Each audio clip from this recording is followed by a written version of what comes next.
Well, good evening, Cedar Falls, and welcome to our regular City Council meeting for Monday, October 4th, 2021. I'll now call this meeting to order with a roll call from Madam Clerk. Miller. Here. DeBoer. Here. Cruz. Here. Harding. Dara. Here. Sires. Here. Dunn. Here. All members present, Mr. Mayor. Thank you, Madam Clerk. We'll give Councilmember Harding a moment to join us up at the podium.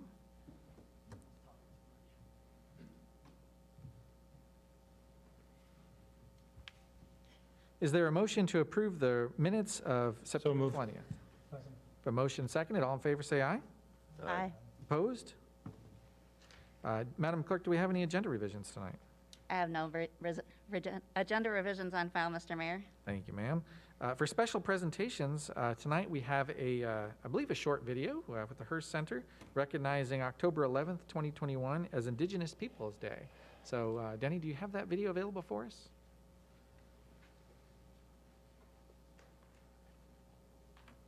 Hello, I'm here today with Cultural Program Supervisor Heather Skeens. She'll be talking with us about programs that are happening this month in honor of Indigenous peoples, and I also have a proclamation to read for this event. So the proclamation for this year reads, Indigenous Peoples Day.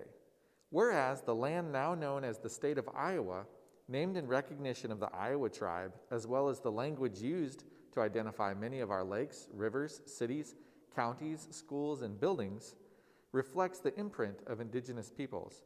And whereas Indigenous peoples have made essential contributions to the landscape of Iowa, including traditional knowledge, experience, labor, technology, science, philosophy, industry, arts, as well as their cultural belief system that stipulates Indigenous peoples are protectors and stewards of our natural environment for the benefit of all. And whereas the state of Iowa seeks to eliminate racism towards Indigenous peoples and seeks to promote practices and policies that honor the state's Indigenous roots, history, and contributions, and reflect the experience of Indigenous peoples to ensure greater access and opportunity. And whereas, in 2018, the state of Iowa joined a growing number of government entities across the country that have recognized the second Monday in October as Indigenous Peoples Day.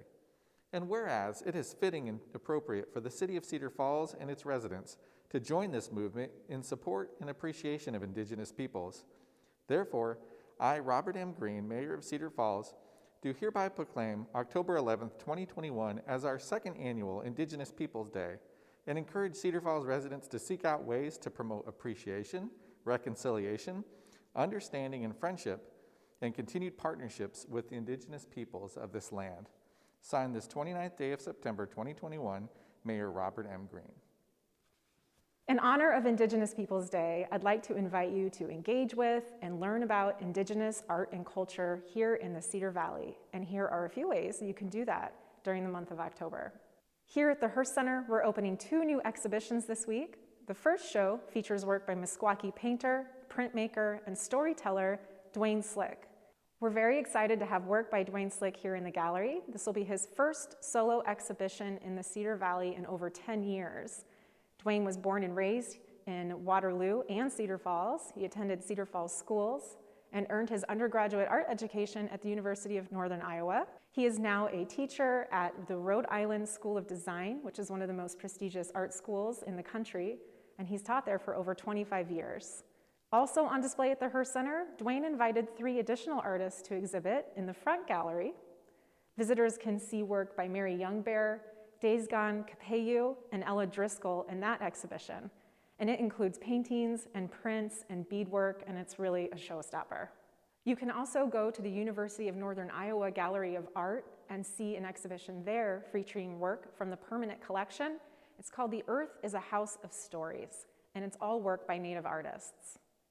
Also this Thursday on the 7th, at the River Loop Amphitheater in Waterloo, the Waterloo Center for the Arts is hosting a performance by the Native Art Dancers. All of these events are completely free, and you can find more information about how to participate at thehearst.org. So again, I just want to say thank you, everyone, for celebrating Indigenous peoples here in Iowa and in the Cedar Valley.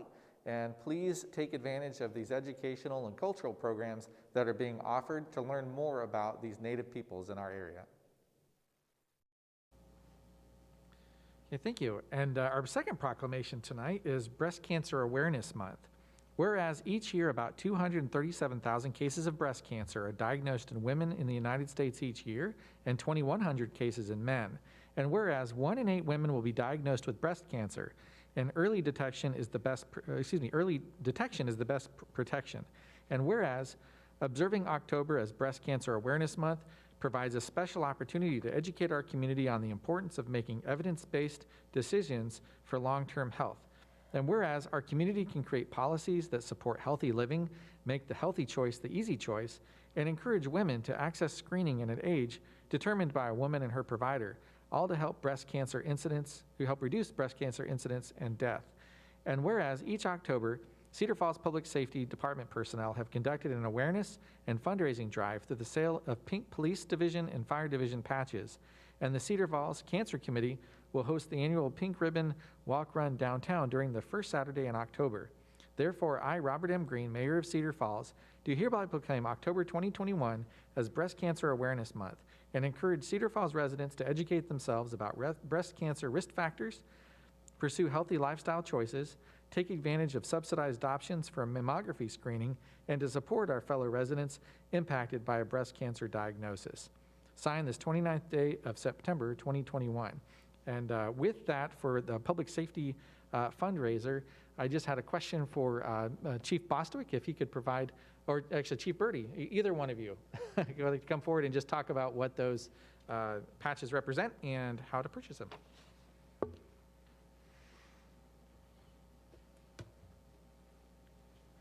All right, well, good evening, Mayor and Council. For 4 years, we have had a fundraiser where our officers can purchase the pink patches and wear them on their police and fire uniforms. And we sell those patches around town. We sell them at City Hall, sell them at the public safety facility. But people can buy them throughout the month of October, and 100% of the proceeds go to the Beyond Pink team here in the Cedar Valley. Okay, thank you very much. So with that, that ends our special presentations tonight and brings us over to public forum, where speakers will have one opportunity to speak for up to 5 minutes on topics germane to city business. Does anyone from the gallery wish to speak tonight? Yes, name and address for the record, please, sir. I think that's Mr. White. Good evening, Mr. Mayor and members of the council. I'm Roger White, and I live at 2303 Greenwood Avenue here in Cedar Falls. And I'm speaking tonight in my own personal behalf. I have spoken to you before as a part of our Cedar Falls Bicycle Pedestrian Committee, but I'm a person today, representing myself. A few years ago, a community campaign was organized that called for more firefighters. There were speeches, social media activity, and a few yard signs appeared around town stating support for more firefighters. This was obviously a successful campaign. City leaders have listened and responded. Citizens have gotten what they petitioned for: more firefighters for Cedar Falls. With the implementation of the public safety model and the resulting cross-training, we have more firefighters available on our streets than at any time in recent history. For example, in 2015, the city had 29 firefighters trained and certified as Firefighter 1. In 2021, we now have 63 trained and certified as Firefighter 1, which is an increase of 34 in number, or 117% increase. The firehouses are staffed with 24 firefighters divided among the shifts, and all 24 have Firefighter 1 certification, plus 23 of the 24 have Firefighter 2 certification. The remaining 39 Firefighter 1 certified employees are available throughout the city and respond when they are on their shift.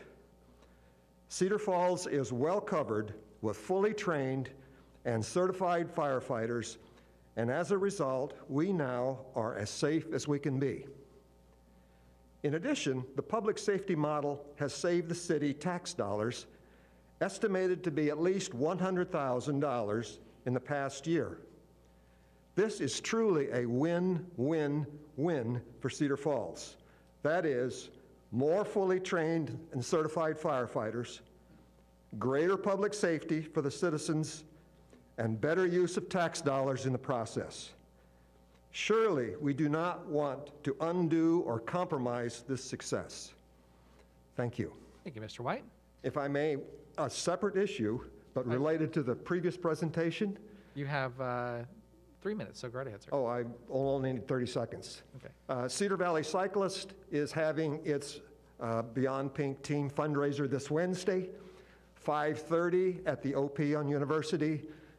Come, bring your bike, make sure you have lights because it'll probably get dark, and wear a helmet. There is a registration, and of course, it's a fundraiser, so we're asking people to contribute to the local Beyond Pink team. Okay, thank you, Mr. Thank White. you for that. Yes, sir. Anyone else wish to speak from the gallery? Yes, Mr. Vajpayee, name and address for the record, please, sir. 3831 Conver Lane, Ishan Vajpayee. I'm still here, but many others from the prior conversation have left. And while I only represent one of them as a client, I talked to them all, and I think understand all the reasons why many of them left, and that's because they don't feel heard. There's so much concern I heard in the parking presentation about, well, too much parking is an added cost for developers and business owners, and it takes away from revenue that could be used for them to build buildings and have more revenue. So a lot of concern for the owners and developers who were sitting back here, who own the restaurants and the businesses and the rental buildings that make the downtown so great. But so much disregard for their opinions and expertise. Here they are telling you how wrong they think you are on certain aspects of the zoning, and so much disregard, so much rush to pass this through without more consideration. You admit to not being the business owners and the restaurant owners of downtown, but when they come to you and give you a great concern, it's, let's vote on this as quickly as possible. Let's not allow just 2 more weeks for a different committee meeting and time to digest the feedback and time to maybe make changes to the code. And I suspect the reason is no one intends to actually take their feedback and make a change to the code. If you did, you would know, because you're all experienced council people. Second reading on the 18th is not the way forward to really hear them, to really listen to them. There's been this insinuation that there's been no alternative proposals. Well, we get kind of limited by this public forum situation, and I think many of them don't write in because they know that the cake is baked, or at least they feel that way. And I think the actions tonight confirm to them that the cake is baked, the cake was baked years ago almost, maybe, through staff's planning, because we know this city has a habit of taking staff's recommendation that was born 4 years ago, and when it comes to council going, well, this is what staff says, this is what staff says, this is what staff says, instead of listening to constituents. So here's a solution. You won't have time to add it to you won't have time to consider it or change the code because you're voting on it again in 2 weeks without enough time to make that change. 1 spot per bedroom and shared parking, or keep the current ratios and eliminate the shared parking. That's the compromise some of you seek or claim to seek. That's the proposals for change that some of you seek or claim to seek. So let's have a conversation about that. Let's change the code. Let's have a conversation with staff on how we can change that.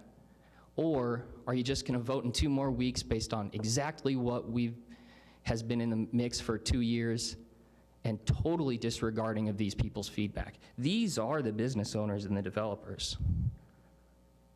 And their feedback may have come too late for some of you, but it's strong, and it's like there's a fire out there that you need to put out. The urgency I'm sensing to pass this. You know, there is no fire, and I get y'all are sick of dealing with it and you want to pass it to get it off your plate, but that is not your job, to pass it to get it off your plate in disregard of all these people's opinions. I read all the addresses of the protests we had. You know the scope of the opposition to this. And maybe that's why you want to vote in 2 weeks instead of listening to what they all have to say. Thank you. Thank you, Mr. Vajpayee. Anyone else wish to speak from the gallery?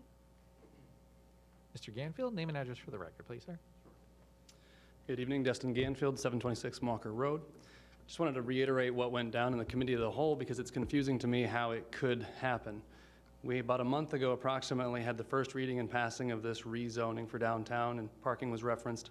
The second reading then, a couple weeks ago, did not pass and was moved to November 1st so that we could have time for constituents to write in their concerns and be heard and exchange with you, providing solutions as you've suggested. But then in the committee of the whole meeting, it was now moved from November 1st back to October 18th. It seems to me that there's been some kind of intentional force to get this done really quickly before an election. Also, to tell the people we're moving it to November 1st, and then when they're not here, as many of them aren't here during a committee of the whole, to move it back to the 18th is really shady to me. I hope that makes sense how I'm explaining that, but my question then is, why would we tell the people a couple weeks ago that we're moving it to November 1st to hear you, and then while they're not here, move it back to the 18th of October, when it'll be too late for them to weigh in? That doesn't make sense. To reiterate what was discussed about a month ago, some of you were able to say, we didn't even hear from them, didn't know there was an issue. Maybe you need to check with your constituents a little more regularly. Maybe you need to communicate the plans that you had for them before they had an opportunity to speak. No one heard from their constituents because the communication was poor, as was referenced a couple weeks ago. Maybe you guys need to figure out your communication plan. There's no excuse to publicly say we're moving this vote to November 1st, and then 2 weeks later move it back to October 18th. That's shady deals. And the citizens of Cedar Falls are tired of shady deals. We're going to change how we deal with things here in Cedar Falls. Thank you. Thank you, Mr. Canfield. Anyone else from the public wish to speak?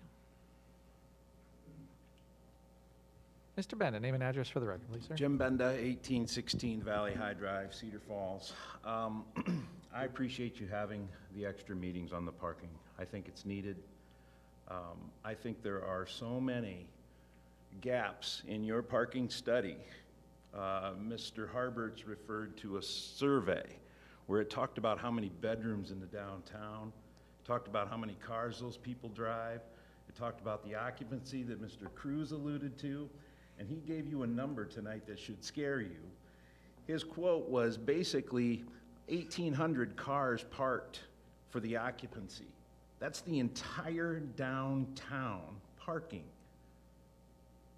That's basically saying that today the occupancy is full if those businesses are busy. And for you to pass something that goes the other direction to make it less parking, and I know that they'll say that there's more, but we're talking about commercial development that you're not counting the parking stalls. Every restaurant that opens is going to consume parking stalls. Let's take the survey. Let's find out what we have. Let's find out if the demand is there for a parking ramp. If we don't need it, we don't need it. Maybe this whole thing is a charade that nobody lives downtown. I never got a response to my question on the population other than in an email. It said we didn't have that. Now, to me, making this parking decision with these codes without having the population of that immediate downtown area, I'm sorry, but it feels irresponsible to me. To not know how many cars those folks drive seems irresponsible to me. Your parking consultant says that they're gonna walk. Well, then let's have her prove it. Her parking study says that people don't wanna walk here. 2.8%. Nobody's walking. They're all driving. That's one of the very basic privileges of living in Cedar Falls, Iowa. You know, you all have elderly parents. That's the last thing they want to give up is their driver's license because it means independence. And a lot of those folks who are living in our downtown are empty nesters. Maybe they have the funds to do that. That's great. But let's not pretend they don't drive cars. Thank you. Thank you, Mr. Bennett. Anyone else from the gallery wish to speak? Yeah, looking at Zoom, do we have any comments from There are none, online? Mr. Mayor. Okay. Last chance for the gallery. Okay, seeing none, then I'll consider the public hearing closed.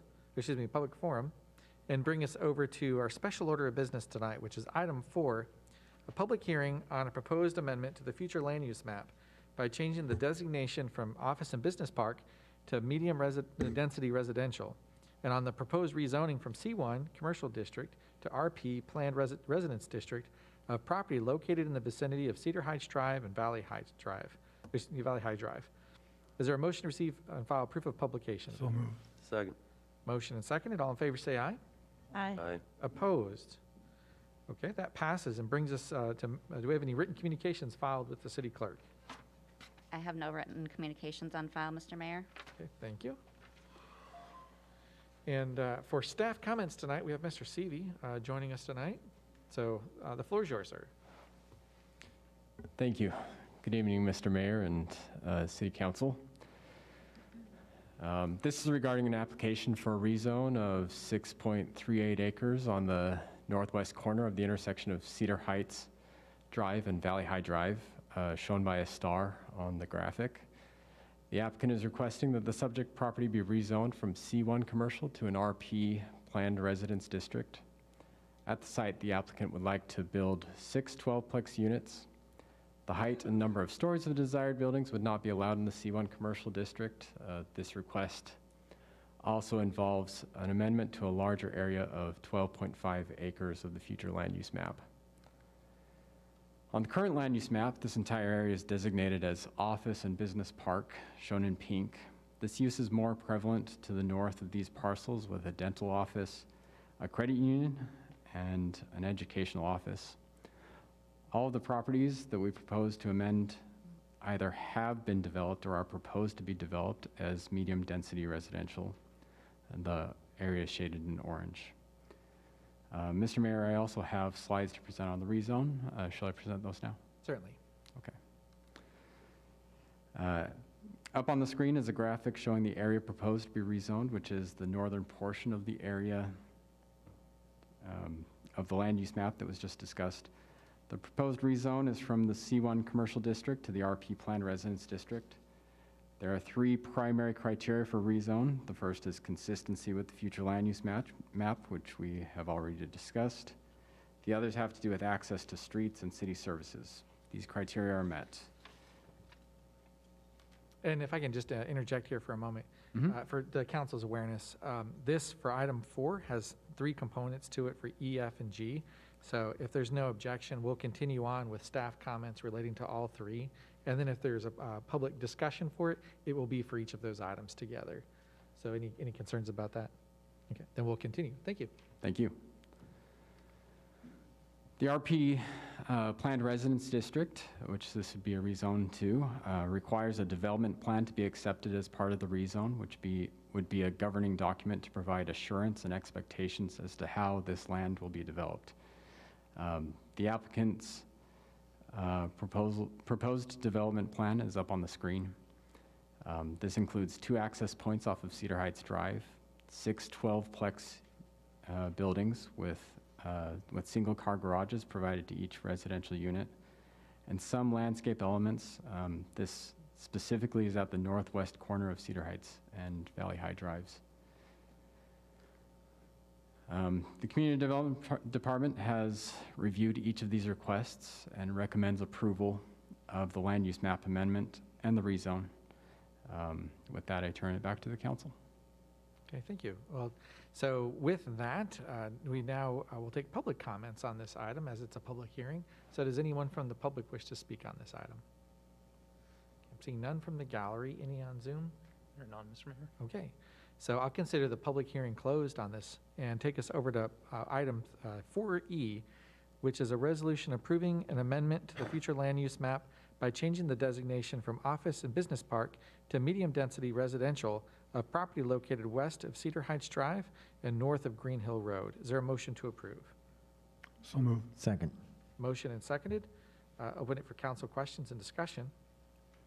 Mr. Mayor, Yes, Councilmember Cruz. I've gotten some feedback and more of a question, I guess, on what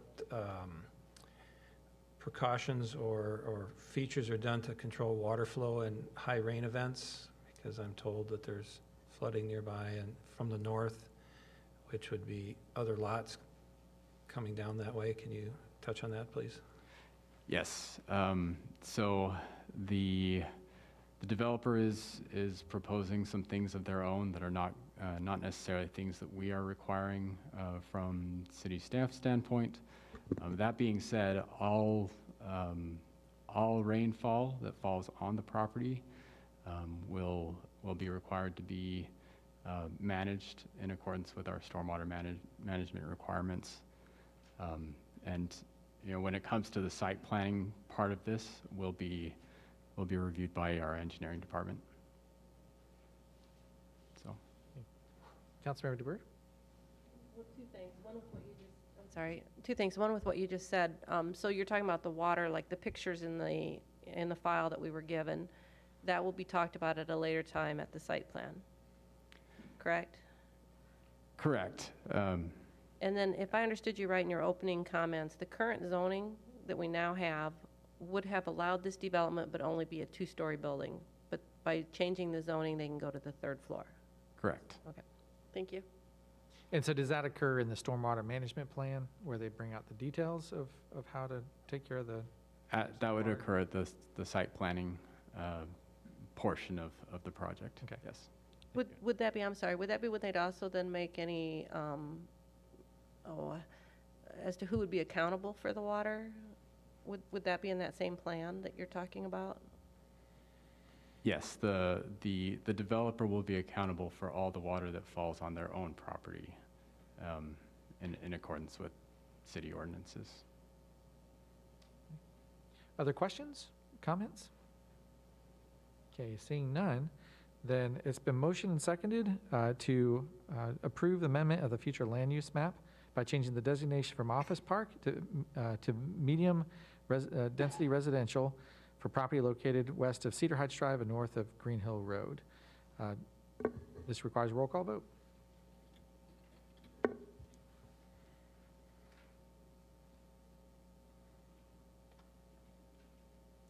All voting aye, Mr. Mayor. Thank you, Madam Clerk. Bringing over to 4F, which is passing an ordinance amending Section 26118 of the Code of Ordinances by removing certain property located in the vicinity of Cedar Heights Drive and Valley High Drive from the C1 Commercial District and placing the same in the RP Planned Residential District upon its first consideration. Is there a motion to approve? So moved. Second. Been motion and seconded. Any council discussion for this? Okay, seeing none, then it's been motion and seconded and requires a roll call vote. All voting aye, Mr. Mayor. Thank you. So that does pass and brings us to G, which is a resolution approving and authorizing execution of an RP Planned Residential Zoning District Developmental Procedures Agreement with LG Companies, LLC, and the Heartland Development of Cedar Valley, Incorporated, and approving an RP district site plan relative to a residential condominium development. Is there a motion to approve? So moved. Motion and seconded. Any council discussion on the site plan? Okay, seeing none, then it's been motioned and seconded and requires a roll call vote. All voting aye, Mr. Mayor. Okay, thank you, Madam Clerk. So that does pass and brings us to old business, which is passing ordinance, number 5, passing ordinance 2989, amending section 26118 of the Code of Ordinances by removing certain property located west of Cedar Heights Drive and north of Huntington Road from the A1 Agricultural District and R1 Residential Zoning District and placing the same in the MU Mixed Use Residential Zoning District upon its third and final consideration. Is there a motion to approve? So moved. Second. Been motioned and seconded. Any council, well, but first, before council discussion, for Ms. Howard, would you be able to say the reason for the wait? Because this wasn't in our last meeting. This actually occurred later. Correct. This is for a rezoning that, this is the third reading on a rezoning.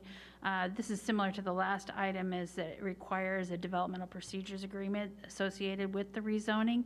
And there had been quite a bit of discussion between the developer and the city about how that should be worded. The restated development agreement includes all of the Pinnacle Prairie development, whereas the rezoning is just for a small portion of it. But the restated agreement. So it was a little complicated discussion about the development procedures agreement, but that's why the delay. Okay, thank you.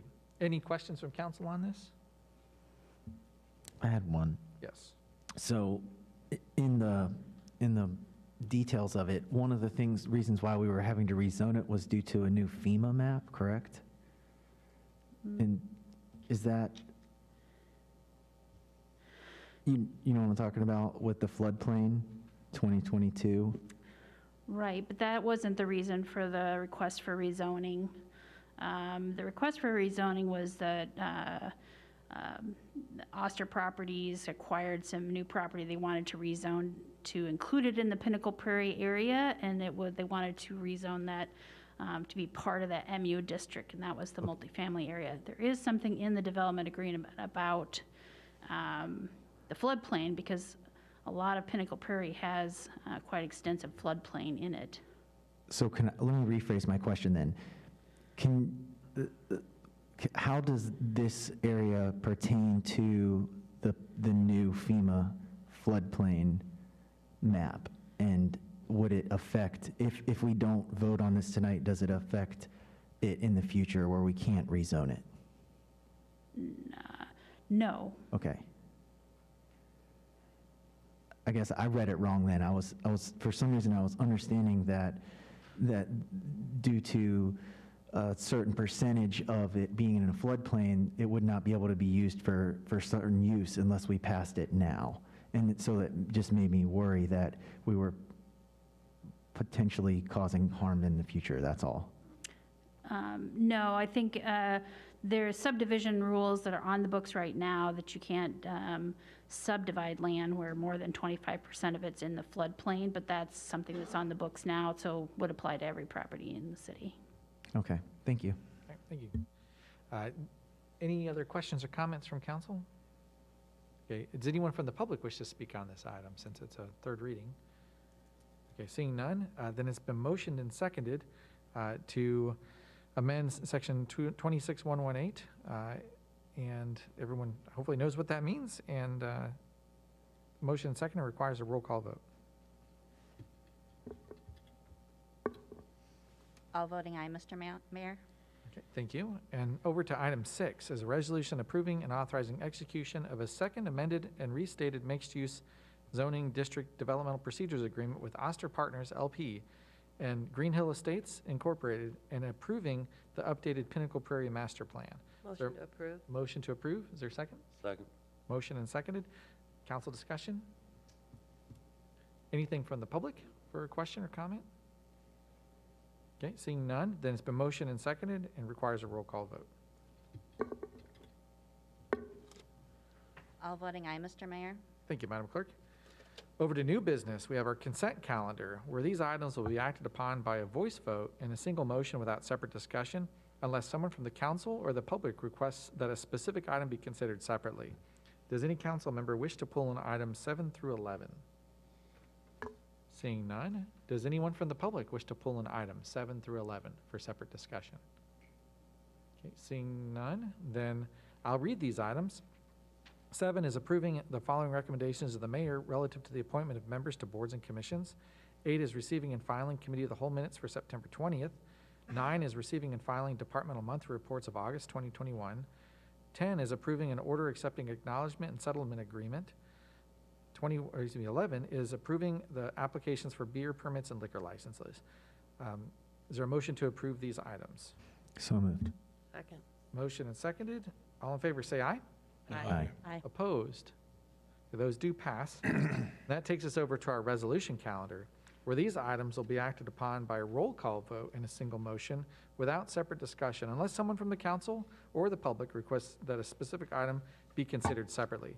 Does any council member wish to pull an item 12 through 27? Mr. Mayor, Yes, Councilmember Sires? 19 and 25. Okay. Yes, 22, please. 25 for Sires. And then Councilor Miller, did you say 22? Yes, sir. Okay. Any others from council? Okay, any from the public that you would wish to pull for separate discussion? Okay, seeing none. Any on Zoom? None, Mr. Mayor. Okay, so we'll pull items 19, 22, and 25, and I'll read the remaining items for a vote. So 12 is a resolution levying final assessment for costs to remove a hazardous tree at 1305 West 19th.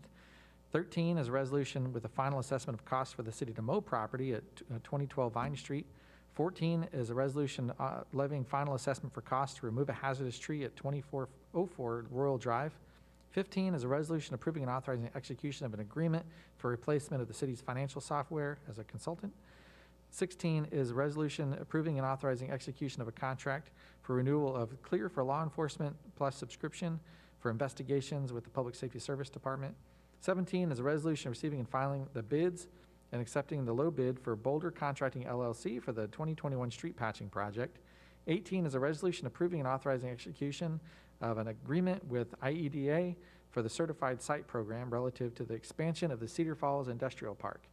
20 is a resolution approving and authorizing a change order to the rehabilitation contract for a project at 2512 Cedar Heights Drive. 21 is a resolution approving and adopting the Housing Rehabilitation Program for CDBG and Home Funds Consortium's 5-year plan. 23 is a resolution approving the Bow Minor Subdivision Plat.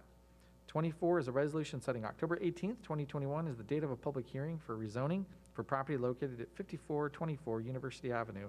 26 is a resolution setting the date of October 18th, 2021 for a public hearing on proposed adoption of the International Building Code, Residential Code, Mechanical Code, Uniform Plumbing Code, National Fuel Gas Code, and the National Electrical Code. 27 is a resolution setting October 18th, 2021 as a date for a public hearing for adoption of the International Fire Code for 2021 and revisions to Chapter 9, Fire Protection and Prevention in the Code of Ordinances. Is there a motion to approve those items minus 19, 22, and 25? So moved. Second. Motion and seconded. This requires a roll call vote.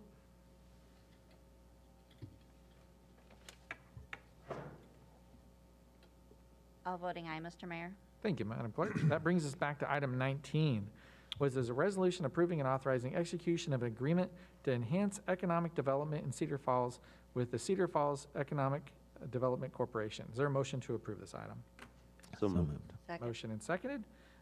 Open it for council discussion and I have questions. a quick question on that. Yes. We do have a revised copy, so we are talking about the revised copy, correct? So how does that work, Mr. Rogers? Does that need to be have the amendment read since it wasn't in the packet? Yes, agreed. Or council can acknowledge on the record that they've received a copy of the amended agreement and understand that's what they're approving. Either way. Okay. Is that okay to have just the consensus that that's what we're voting on? And I'll just read those items. It's exactly as it was in the council packet for this resolution or this agreement, only it adds in 2 provisions just to say, whereas CFEDC has proposed to work in collaboration with the city and grow Cedar Valley. So that's one change. Happens again a little later on to say on the reporting for project results, CFEDC would provide that report in collaboration with Grow Cedar Valley. That's what will be voted on here. And are there other questions from council on it? Mr. Mayor? Yes, Councilmember. I'd like to ask Shane, did you request extra help? Isn't this your office that would be working with EED?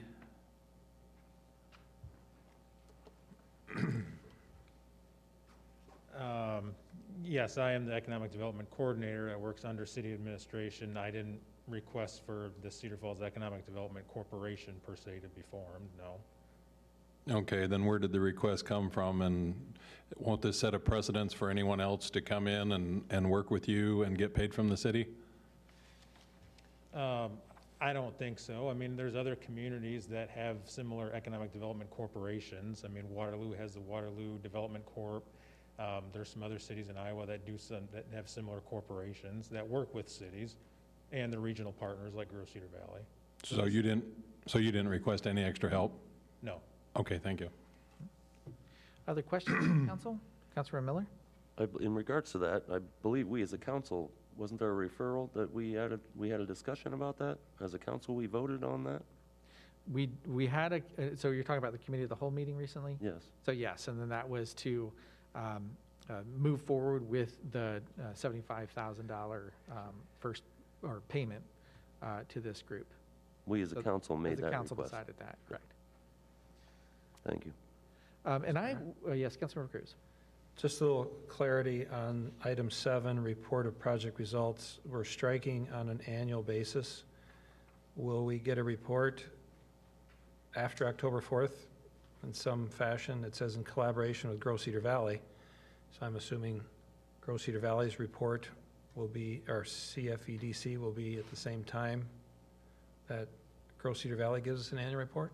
I mean, we're not eliminating annual reports from this, are we? No, and that wording was taken from a similar contract that does do annual reporting. Since this is just a one-time contract and not an annual contract, that wording was stricken out of there. But yeah, you're right, Grow Cedar Valley does do semi-annual reports to council, and then this group would do the same thing. They would give an annual report as well. And I had questions on what the value of an economic development corporation would be beyond what Grow Cedar Valley already offers and what our own economic development coordinator offers. And one of those is the tax value that's provided, or the tax protection that's provided through the nonprofit status. Mr. Brown, would you be able to come forward and just explain what that means? Because I think it's a very important facet that you can do that Grow Cedar Valley can't and that the city can't. You bet. Thank you, Mayor. That is probably the most unique distinction that Cedar Falls has missed out on over the years. As Shane indicated, there's a lot of communities around the state that have that EDC designation. The key differential to your question as it relates to Grow Cedar Valley, and I think moving forward in the future, is the status of the nonprofit. So there's a lot more there's bigger projects that can take place from within the community on the private and public side, but because it's working as, in our case, a 501c4, those designations as the nonprofit really brings out the benefit. And just to clarify the previous question as well, I think last time, just to give you an update, 2 weeks ago, I don't remember the exact numbers, I think I mentioned that we had 15 individuals or entities looking to give $10,000 and $150,000 was our goal, and thus the match that you folks are considering tonight. Since that time, and not holding or beholding you folks to a vote this evening, but since that time, it was very important to get at least that committee of the whole meeting for the word to get out.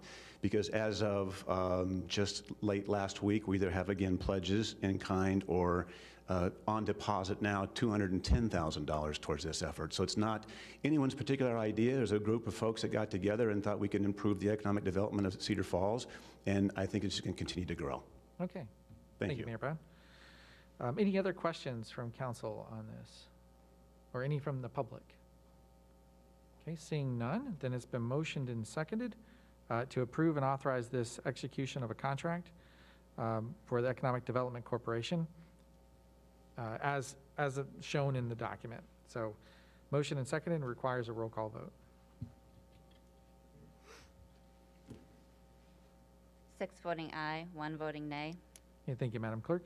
Over to 22, we have resolution approving and authorizing submission of a grant agreement to the Iowa Homeland Security and Emergency Management Division for the Voluntary Property Acquisition Program funded through the Hazard Mitigation Grant Program and authorizing the local match relative to the Northern Cedar Falls Buyout Program. Is there a motion to approve this item? So moved. Second. Motion and seconded. Councilmember Miller, you had brought this forward for a question or comment? Not exactly. I intend to abstain on this just due to a personal conflict, so I wanted it pulled for separate consideration. Thank you for doing that. So abstain. And any other comments or questions on this from the public? Okay, yes, TJ Frine.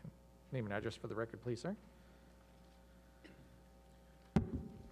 TJ Frine, 1319 Austin Way. I just had a couple questions about the appraisals that are going to be used, if just when they were dated, or if we have any intention of getting new appraisals, because I know that property values have gone sky high recently. So I'm just hoping that we're not using old appraisals for something in 2021. Okay, thank you, Mr. Frine. Can staff answer that about appraisals, what the date is for that? So Director Sheets? Yeah, Karen can answer that question. They've been talking about the appraisals and talking about seeing if we can get updates to each of those appraisals. I haven't heard anything further yet, though. Okay. Right.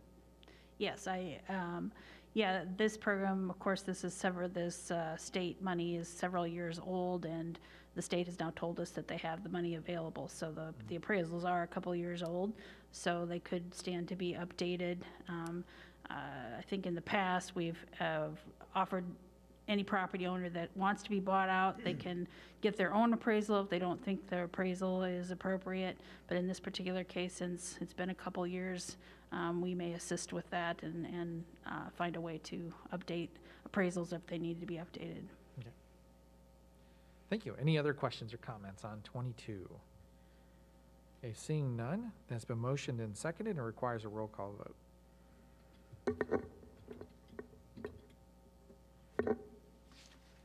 6 voting aye, 1 abstention. Okay, thank you, Madam Clerk. Over to 25, as a resolution receiving and filing and setting October 18th, 2021 as the date of public hearing on the proposed plans, specifications, form of contract, and estimate of cost for the City Hall remodel project. Is there a motion to approve? So moved. Second. Motion and seconded, and open for discussion. Councilmember Sires, I believe you had a... I just think it's a tremendous amount of money to be spent at this time, $4.5 million. Susan and I went down and toured downstairs. Everything looks pretty nice. I don't see any walls crumbling in. I think that's a tremendous amount of money to spend. And I wondered where the recommendation came from to do that kind of remodel. I don't know who could address that and tell me who thought that it'd be a good idea to spend $4.5 million on this building. So for Mr. Gaines, would you want to either field that question or send it to staff? Sure, Mayor. The concept obviously started a long time ago once public safety moved out to the new building. We had a big section of the building that's now unused, and how to repurpose that. And as been addressed many times during goal setting since that time, the council wanted us to look at the building as a whole, just because of, if we're going to do it, this is the time to do it. And there are a number of what I'll say things that are starting to get dated. It's been 20 years, I believe, since since a lot of the work was done here originally, and I forget the year, but the heating and air conditioning system has been significantly longer than that. So. Okay, and this isn't just in this item, it's capital improvements plan. It's been on for how many years now? Well, before public safety moved out into their new building. Okay, so several years now. Any other questions or comments? Councilmember Cruz? It's very possible, like Mr. Gaines says, that updating the building is probably in order, but I'm looking at things that I follow in my work. The price of steel, copper, aluminum are all-time highs. If we could see a postponement, excuse me, possibly a year down the road or at some point down the road, when we'd get a dramatic, potentially a dramatic reduction in everything from lumber, copper, steel. And then with the shortage of labor right now, because of COVID and whatever reason, people not wanting to work, your contractors are not picking the best skilled labor necessarily, or have options to get the best skilled labor. So it's And not I'll just necessarily. pause for a moment. We have a beeping. That's a little distracting for everyone. Getting on the Zoom meeting fan. Who's beeping? That's yeah, it sounds like a landline. Can you? I'll talk speak through that? louder. Yeah, Over? we'll just talk through it. Well, I'm just saying that we certainly could look at and should look at updating various components, as Mr. Gaines said, but the cost of the materials is outrageous right now, and many of my clients have postponed remodels and building projects and all sorts of things. I could see postponing this 6 months to a year would be probably appropriate. So I guess with that follow on, is there any sense that with our, the supply chain being what it is, that there's going to be a definite decrease in costs, or could we look at an increase in cost potentially? Do we know anything, have any information about that? I think from our standpoint, it's a little bit speculative, so it's really a policy question of what the council would like to do with this particular item. Okay, but point's well taken. Yeah, it's just a comment on that where, like Mr. Gaines says, it's speculation. It's like, which way is the stock market going to go? I got an idea, but, we don't know. And same thing with commodity prices. So I don't know if it'd be speculation, but is there any way to say if we had budgeted 4.5 million for this project, are we looking at getting less for that dollar figure than what we had anticipated? Well, I think as Ms. Castle reported last time, we actually had several iterations of what the building would look like, and at one point it came in at $6 million, and so the staff went back to the drawing board with the architect and tried to get that number within budget, yet getting the things we need or things that we saw needed to be done. Okay, so looking at what the council decision would be tonight, if this were, it's tough to say, if this were voted down tonight in order to have it delayed for a year, is that the appropriate way to do that, Mr. Rogers? Council surely could vote this down, and if it's a discussion for goal setting again, to set a time frame, that would be fine. Then when the time's appropriate, just put it back on the agenda. Yeah, because the plans are already done, basically. So that is an option. I just want to make sure that we honor your thought here. I could make a motion to set the date to be October 2022. Let's see, for what's on the floor, so have the receiving and filing and setting 2022 as the date of the public hearing. That I don't think that'll work. As far as the efficacy of it, I think it would just have to be voted down in that case, if you want to go that route. So, Councilor DeBrey? Well, if you have the public hearing as scheduled, don't you then, isn't one of the next things you do is get bids? And wouldn't your prices be shown in those bids? And if they were way higher, we would probably postpone or take away from the plan things that we may want to change. Sure. So just move to that next step and then make a call then? Yeah. And then the second thing I wanted to ask, if we do forward with the public hearing, just some visuals or some photos of the boiler heating system. I know that it's pretty old and I don't want to go down and look at it wherever it's at, but some photos might be appropriate. Okay, thank you. Councilor Cruz?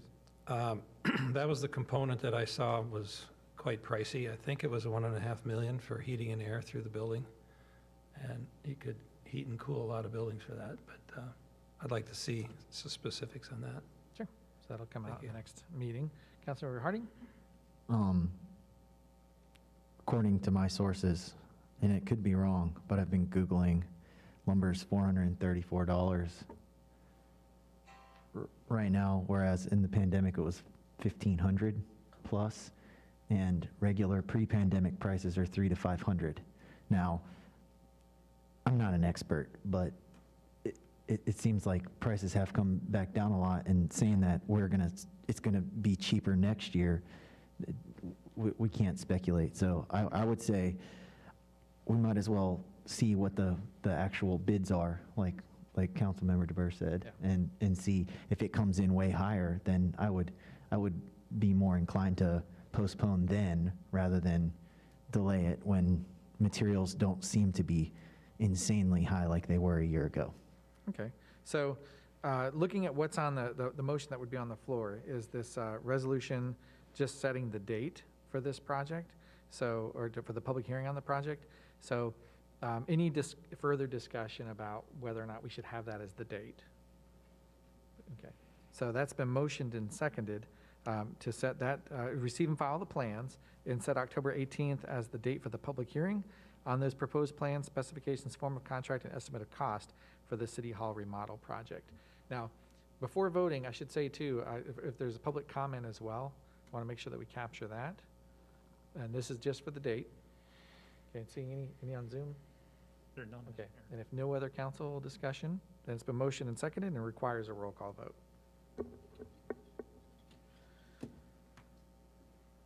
6 voting aye, 1 voting nay. Okay, thank you, Madam Clerk. That takes us over to bills and claims. Is there a motion to approve bills and claims for October 4th? Second. The motion and seconded. Any discussion? council, public? Okay, so motion and second, and it requires a roll call vote.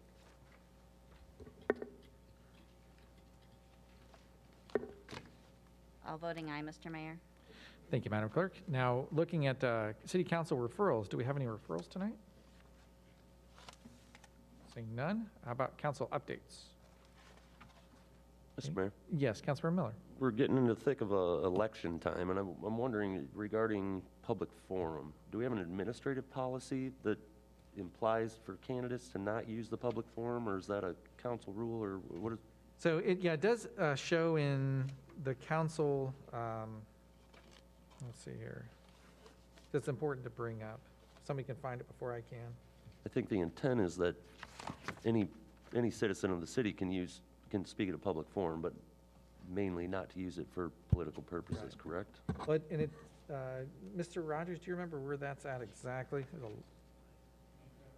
I don't have it handy here, but it'd be good to read that, just to be on the safe side here. You bear with me for a moment.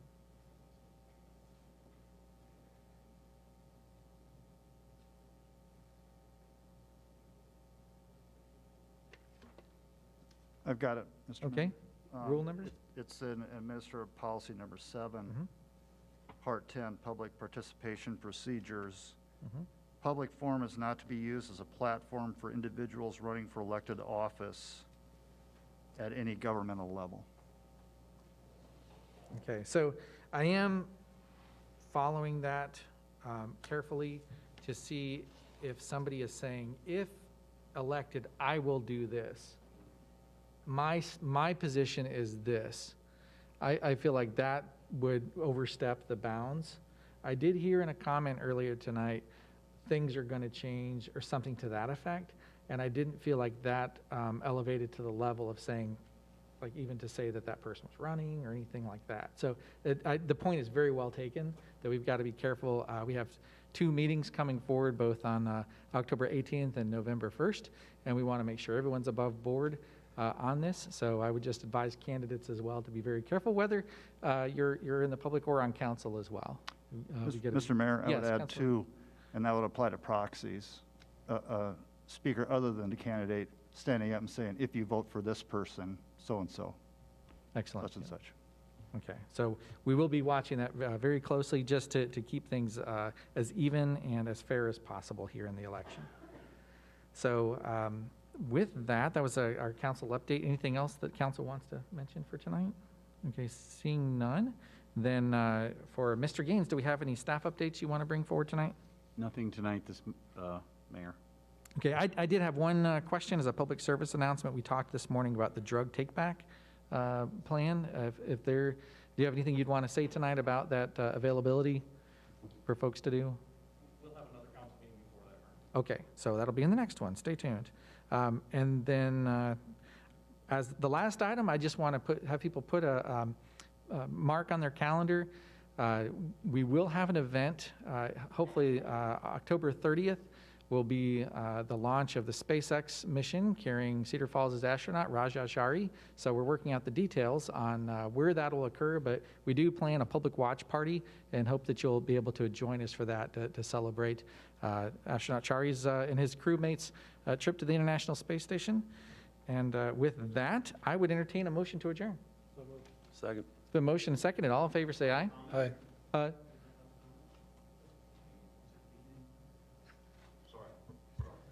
All opposed or any opposed? Then we are adjourned. Thank you.